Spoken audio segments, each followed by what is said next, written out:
coronavirus si nat ka shiklom em covid pum pui nat na min thleng tu nia nat na shikthar zir chang me ka nia chu wangin film khurangai em a ilo dam lo chuan in chunga om tlat tur ania a chul lo a pon chwa lo tur ani a chan chu covid-19 hin kai chunga ol tuka midang le na in khoile in chbai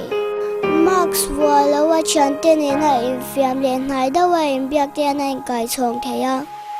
midang tidam lo ve tu kan ni theya ke mani wangi mitam takan dam lo pha theya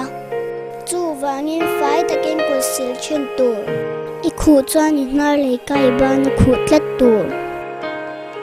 chung te le chante na kal lo in phone ko le video ko la in biak chen tur Max tel lawa pon chua lo tu midang bula shim Max wa in hlat dawa om tu